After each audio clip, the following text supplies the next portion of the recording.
നമുക്ക് അലീനയുടെയും മനുഷ്യങ്ങളുടെ ഇന്നത്തെ നല്ലൊരു കഥ കേട്ടാലോ? അങ്ങനെ ഇന്നത്തെ കഥയിൽ വൈദ്യരുടെ അടുത്തേക്ക് ഡോക്ടർ വരുവാണ്. പിന്നെ ഡോക്ടർ വന്ന് പരിശോധിച്ച് നോക്കിയിട്ട് പറഞ്ഞു, ഡിസ്ചാർജ് എഴുതിയാക്കട്ടെ, വേറെ കുഴപ്പങ്ങളൊന്നും കാണുന്നില്ല എന്ന് പറഞ്ഞു. അത് കേട്ട് കഴിഞ്ഞപ്പോൾ വൈദ്യയുടെ സ്വഭാവം അങ്ങോട്ട് മാറി. വൈദ്യക്ക് ഹോസ്പിറ്റലിൽ നിന്ന് പോകാൻ താല്പര്യമില്ലല്ലോ. പെട്ടെന്ന് തന്നെ വൈദ്യ ചാടി കയറി പറഞ്ഞു, അയ്യോ ഡോക്ടറെ, ഇന്നലെ മൊത്തം എനിക്ക് നല്ല പെയിൻ ഉണ്ടായിരുന്നു എന്ന് പറയാം. പെയിനോ? എവിടെ? അത് പിന്നെ റിബ്സിനും പെയിൻ ഉണ്ടായിരുന്നു, അതുപോലെ സ്പൈനലിനും പെയിൻ ഉണ്ടായിരുന്നു പറയണേ. അങ്ങനെ ഉണ്ടായിരുന്നോ? അതെ, നല്ല പെയിൻ ആയിരുന്നു പറഞ്ഞു. അങ്ങനെയാണെങ്കിൽ സി ടി ഒക്കെ എടുക്കേണ്ടി വരും, സി ടി സ്കാനൊക്കെ എടുത്തു നോക്കട്ടെ. അപ്പം ഇന്ന് ഡിസ്ചാർജ് വേണ്ടല്ലോ. ഡോക്ടറെ, എനിക്ക് നന്നായിട്ട് ഭേദമായിട്ട് മതി, എനിക്ക് പെട്ടെന്ന് ഡിസ്ചാർജ് വേണ്ട, എനിക്കൊരു കോൺഫിഡൻസും തോന്നുന്നില്ല എന്ന് പറഞ്ഞു. അങ്ങനെയാണെങ്കിൽ അങ്ങനെ, ഞാൻ നിങ്ങളുടെ ഭർത്താവിനോട് പറയാം. അതും പറഞ്ഞിട്ട് ഡോക്ടർ പുറത്തേക്ക് വന്നു. ഈ സമയത്ത് ബാലചന്ദ്രനും സുനിതയും പുറത്ത് സംസാരിച്ചിരിക്കുമായിരുന്നു.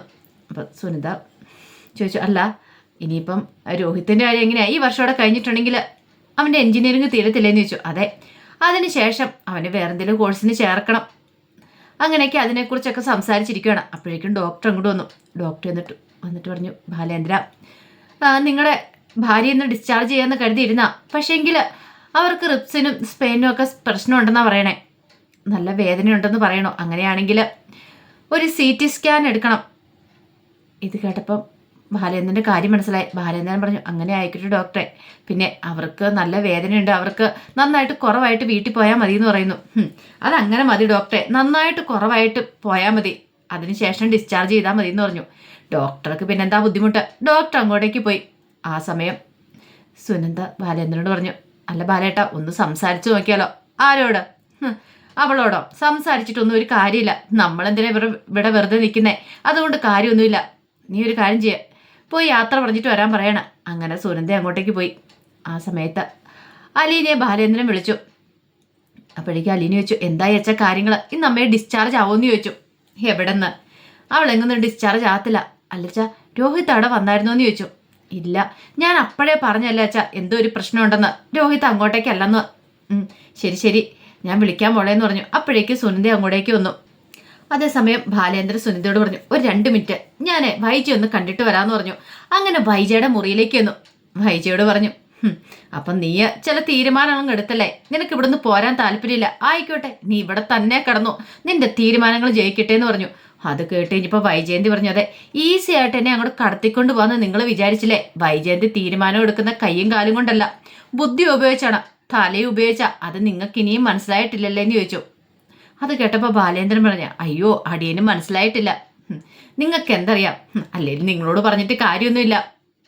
നിങ്ങൾ ആ നെടുമ്പൊരിക്കൽ ചെറ്റക്കുടിയിൽ ജനിച്ചു വളർന്നവനല്ലേ. പക്ഷേങ്കിൽ വൈജയന്തി അങ്ങനെയല്ല.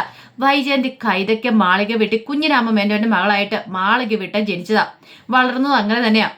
മാളിക വീടെന്ന് പറഞ്ഞാൽ അറിയാലോ, അവിടെ ഭരിച്ചിരുന്ന ഒരു പ്രമാട് തന്നെയായിരുന്നു പറഞ്ഞു. ഇത് കേട്ട് കഴിഞ്ഞപ്പോൾ ബാലേന്ദ്രൻ പറഞ്ഞു, അതിനിപ്പോൾ അടിയൻ എന്ത് ചെയ്യണം പോലും? അല്ല, നിങ്ങൾക്ക് വൈജയന്തിനെ ശരിക്കും അറിയത്തില്ല. വൈജയന്തിയുടെ പേരിന്റെ അർത്ഥം എന്താതെ നിങ്ങൾ വീട്ടിൽ ചെന്ന് ആ ശബ്ദതാരാവിൽ എന്നെടുത്ത് നോക്കിയാൽ മതി. വൈജയന്തിയുടെ പേരിന്റെ അർത്ഥം എന്താന്ന് നിങ്ങൾക്ക് മനസ്സിലാവുമെന്ന് പറഞ്ഞു. അത് കേട്ടിഞ്ഞപ്പം ബാലേന്ദ്രൻ പറഞ്ഞു, എനിക്ക് ഇപ്പൊ ഈ ശബ്ദതാരാവിൽ എടുത്ത് നോക്കേണ്ട കാര്യമൊന്നുമില്ല, അല്ലാതെ തന്നെ മനസ്സിലാക്കാൻ പറ്റുന്നുണ്ട്. വൈജയന്തി എന്ന് പറഞ്ഞിട്ടുണ്ടെങ്കിൽ എലിയെ പേടിച്ചില്ലം ചുടുന്നവള്, പിന്നെ വേണേ കുറെ പര്യായപദങ്ങളും കൂടെ ഉണ്ട്. അഹന്തയുടെ ആൾരൂപം, അഹങ്കാരം തലയ്ക്ക് പിടിച്ചവള് എന്ന് വേണ്ട, അങ്ങനെ കുറെ പറഞ്ഞിട്ട് പറഞ്ഞു. ഇതിനെല്ലാരും എല്ലാം കൂടെ ചേർത്തിട്ട് ഒറ്റ ഒരു ഇതേ ഉള്ളൂ, കുലട, അതാണ് എന്ന് പറഞ്ഞിട്ട് ബാലേന്ദ്രൻ ദേഷ്യപ്പെട്ട് ഇറങ്ങി അങ്ങോട്ട് പോയി. വൈജയന്തിക്ക് ഇടിവെട്ടേറ്റ ഒരു അവസ്ഥയായിപ്പോയി. കാരണം ഇനിയിപ്പോൾ ബാലേന്ദ്രന് മനസ്സിലായി, ഇവളെ നോക്കി എന്നിട്ട് കാര്യമില്ല. ഉപേക്ഷിച്ച മട്ടിലാണ് ബാലേന്ദ്രൻ ഇറങ്ങിപ്പോന്നെ. സ്വന്തം തോന്നിയാസം എന്താന്ന് വെച്ചാൽ ചെയ്യട്ടെ എന്നുള്ള രീതിയിൽ. അതേസമയം ശരണ്യം കൂട്ടിക്കൊണ്ട് ഹരിശങ്കർ അവിടേക്ക് പോകണം, ആ വീട്ടിലേക്ക് പോവാം. അങ്ങനെ പോകുന്ന വഴിക്ക് റബ്ബർ തോട്ടമൊക്കെ കണ്ടു കഴിഞ്ഞപ്പോഴത്തേനും ശരണ്യ പറഞ്ഞു, ഇതെന്താ ഈ വഴിക്ക് പോണേന്ന് ചോദിച്ചു. അതെ, ഈ വഴിക്ക് ആ വീടെന്ന് പറയണം. അല്ല, ഇവിടെ എങ്ങും വേറൊരു വീടൊന്നും കാണുന്നില്ലല്ലോ. അതെ, കുറെ ഏക്കറിനകത്താ ഈ വീട് സ്ഥിതി ചെയ്യുന്നതെന്ന് പറയാം. ഓ അങ്ങനെയാണോ? വലിയൊരു കൊട്ടാരം പോലൊരു വീടാ. അല്ല, അതിന് ഹരിയേട്ടൻ്റെ വീടും വലിയ കൊട്ടാരം പോലൊരു വീടല്ലേന്ന് ചോദിച്ചു. അതെ, അല്ല ഞാനൊരു കാര്യം ചോദിച്ചോട്ടെ, അത് ഹരിയേട്ടന് അവകാശപ്പെട്ട വീടല്ലേന്ന് ചോദിച്ചു. എനിക്ക് അവകാശപ്പെട്ട, പിന്നെ എൻ്റെ ഒരു ചേട്ടനുണ്ട്.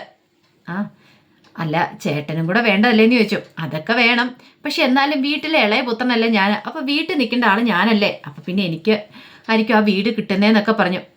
ഇത് കേട്ടപ്പോൾ ശരണി ചോദിച്ചു, അല്ല നമ്മുടെ കല്യാണം എന്നായിരിക്കും എന്ന് ചോദിച്ചു.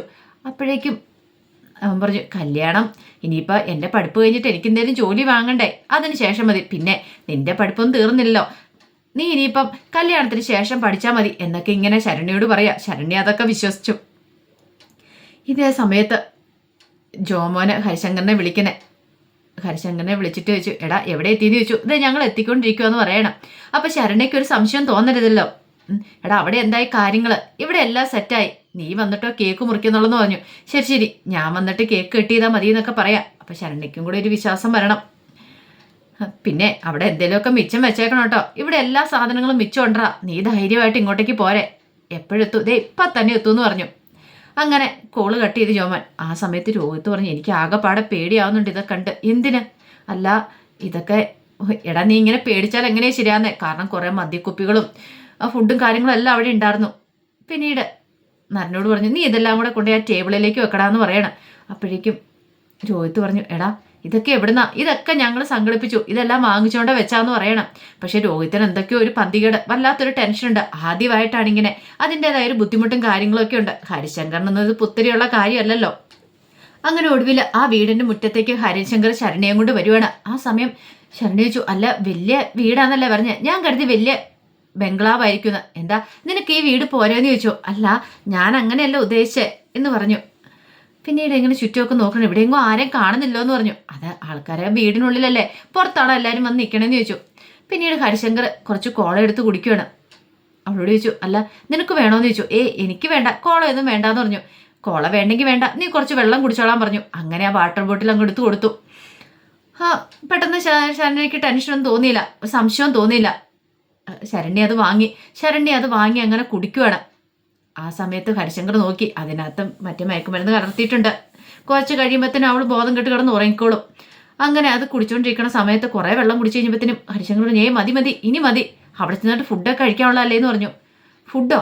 എനിക്ക് ഇവിടുന്ന് ഫുഡൊന്നും വേണ്ടാന്ന് പറഞ്ഞു. അതെന്താ? എടി നല്ല ബിരിയാണിയും കാര്യങ്ങളെല്ലാം കാണും, നീ എന്തിനാ ഫുഡ് കഴിക്കാതിരിക്കുന്നേ? സ്ട്രേഞ്ചേഴ്സിന്റെ വീട്ടിൽ നിന്ന് ആഹാരം കഴിക്കില്ലെന്ന് ടീച്ചർ പറഞ്ഞിരിക്കുന്നത്. പിന്നെ സ്ട്രേഞ്ചേഴ്സിന്റെ വീട്ടിൽ നിന്ന് ആഹാരം കഴിക്കല്ലേ പോലും, അതിന് ഞാൻ സ്ട്രേഞ്ചർ അല്ലല്ലോ.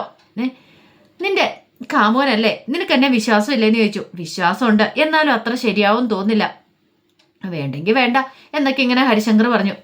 അല്ല ഇവിടെ ആരെയും കാണുന്നില്ലോ എന്ന് പറഞ്ഞു. എടി വരും, നീ സമാധാനമായിട്ടിരിക്കുക. ആ സമയത്ത് അകത്ത് ജോമൻ രോഹിത്തിനോട് പറഞ്ഞു, നീ ഒരു കാര്യം ചെയ്യുക, അവർ വന്നിട്ടുണ്ട്, നീ അങ്ങോട്ട് ഇറങ്ങിച്ചില്ല, നിന്നെ അല്ലേ ഇത്തിരി പരിചയമുള്ളൂ എന്ന് ചോദിച്ചു. അപ്പോഴേക്ക് രോഹിത്ത് പറഞ്ഞു, ഇല്ല ഞാൻ അങ്ങോട്ടേക്ക് ഇറങ്ങി പോകത്തില്ല എന്ന് പറഞ്ഞു. നരൻ പറഞ്ഞു, നിനക്കൊക്കെ പേടിയാണ്, ഞാൻ ഇറങ്ങിച്ചെല്ലാന്ന് പറഞ്ഞു. അങ്ങനെ അവൻ എന്ത് ചെയ്തു, അവൻ പുറത്തേക്ക് ഇറങ്ങി പോന്നു. ആ സമയം രോഹിത്തിന് ടെൻഷനായി. രോഹിത്ത് പെട്ടെന്നൊരു ബിയർ എടുത്ത് അങ്ങോട്ട് കുടിക്കുകയാണ്. ഇതൊന്നും ശരിയാവുമെന്ന് എനിക്ക് തോന്നുന്നില്ല. അവളെയും കൂട്ടി അവൻ വന്നിരിക്കുന്നു, അവൾ വരില്ല എന്നാ ഞാൻ കരുതിയത്, എനിക്ക് നല്ല പേടിയാവുന്നുണ്ടെന്ന് പറഞ്ഞു. ഒന്നും മിണ്ടാതിരിക്കടാ എന്നൊക്കെ ജോമാൻ പറഞ്ഞു. ആ സമയം നരൻ പുറത്തേക്ക് ഇറങ്ങിച്ചെന്നു. അവനെ കണ്ടു കഴിഞ്ഞപ്പോഴത്തേനും ഹരിശങ്കർ പറഞ്ഞു, ഇതാണ് ബർത്ത്ഡേ പാർട്ടി എന്ന് പറയണം. ഇതേ കേക്കൊന്നും കട്ട് ചെയ്തില്ലോ. ഇല്ല, നീ വരാതെ കട്ട് ചെയ്യുമോയെന്ന് ചോദിച്ചു. പിന്നീട് ശരണ്യയോട് പറഞ്ഞത് ആരാന്ന് മനസ്സിലായോ, ഇവനാണ് നരൻ എന്ന് പറയണ, വാ ഇറങ്ങി വാ എന്നൊക്കെ ഇങ്ങനെ അവൻ പറയുകയാണ്. അങ്ങനെ അവർ രണ്ടുപേരും കൂടെ പുറത്തേക്ക് ഇറങ്ങി. അങ്ങനെ അവരങ്ങോട്ട് അകത്തേക്ക് കയറി വരുമ്പോഴത്തേനും ജോമൻ രോഹിത്തിനോട് പറഞ്ഞു, എടാ അവർ കയറിയെന്ന് പറയണം. രോഹിത്താണ് ടെൻഷൻ അടിച്ച് വീണ്ടും ബിയർ കുടിക്കുകയാണ്. അങ്ങനെ അകത്ത് കയറി വന്ന് ശരണ്യ ഇങ്ങനെ ഇരുന്നിട്ട് ചുറ്റും നോക്കുകയാണ്. ഇവിടെയെങ്കിലും ആരെയും കാണുന്നില്ലോ. നരൻ പറഞ്ഞു, അവരേക്ക് ഇപ്പം തന്നെ വരും, ഇവിടെ ഇരിക്കാൻ പറഞ്ഞു. അപ്പോഴേക്ക് ശരണ്യക്ക് തൊണ്ടയ്ക്ക് ഇങ്ങനെ വരളുന്ന പോലെ തോന്നുകയാണ്. ശരണ്യ പറഞ്ഞു, ഹരിയേട്ടാ എനിക്ക് തൊണ്ടയൊക്കെ വരളുന്നുണ്ടെന്ന് പറയാം, ഞാൻ ഇത്തിരി വെള്ളം എടുക്കാമെന്ന് പറഞ്ഞുകൊണ്ട് ഹരിശങ്കർ പോയി വീണ്ടും വെള്ളം എടുത്തോണ്ട് കൊടുത്തു. അതാ മയക്കുമരുന്ന് കലർത്തിയ വെള്ളമായിരുന്നു. ശരണ്യ അത് വീണ്ടും കുടിച്ചു. ശരണ്യക്ക് തല ഇറങ്ങുന്ന പോലെ തോന്നി. ഹരിയേട്ട എനിക്ക് തല ഇറങ്ങുന്ന പോലെ തോന്നുന്നുണ്ട്. ആണോ? എനിക്ക് നീ വരാൻ പറയണം, നമുക്ക് അപ്പുറം പോയി റെസ്റ്റ് എടുക്കാം. എവിടെ? അവിടെ ഒരു റൂമുണ്ടെന്ന് പറയണേ. എന്നെ എങ്ങോട്ടാ കൊണ്ടുപോകണമെന്നൊക്കെ ചോദിച്ചു. നീ ഇങ്ങോട്ടേക്ക് വരാൻ പറഞ്ഞു. അങ്ങനെ ഹരിശങ്കർ അവളെയും ചേർത്ത് പിടിച്ച് ആ മുറിയിലേക്ക് പോവാ. പക്ഷെ അവൾക്ക് അറിയില്ലല്ലോ വരാൻ പോകുന്ന അപകടം എന്താന്ന്. അങ്ങനെ മുറിയിലേക്ക് കൊണ്ടുപോകുന്ന സമയത്ത് രോഹിത്തിന് നല്ല ടെൻഷനായി. എന്താ ഏതാ സംഭവിക്കുന്നോർത്ത് രോഹിത്ത് ടെൻഷൻ അടിച്ച് നിൽക്കുക ഈ കാഴ്ച കണ്ടപ്പം. പക്ഷെ ഹരിശങ്കർ ഭയങ്കര കൂളായിരുന്നു. അങ്ങനെ അവളെ മുറിയിലേക്ക് കൊണ്ടുപോയി കിടത്തിയിട്ട് ഹരിശങ്കർ അവളുടെ മുഖത്തും മുടിയിലൊക്കെ ഇങ്ങനെ തലോടുക. പക്ഷെ അതൊന്നും അവൾ അറിയുന്നുണ്ടായിരുന്നില്ല. അവളൊരു മയക്കത്തിലേക്ക് വീണിട്ടുണ്ടായിരുന്നു. അപ്പോൾ അതിൻ്റെ വിശേഷങ്ങളൊക്കെ നമ്മളൊന്ന് കാണുന്നത്. ഇതിൻ്റെ ബാക്കി വിശേഷങ്ങളുമായിട്ട് വൈകുന്നേരത്തെ പ്രമോയി വരാട്ടോ. ഒരിക്കൽ കൂടി എല്ലാവർക്കും ശുഭദിനം നേർന്നുകൊണ്ട് നിർത്തുന്നു. നന്ദി.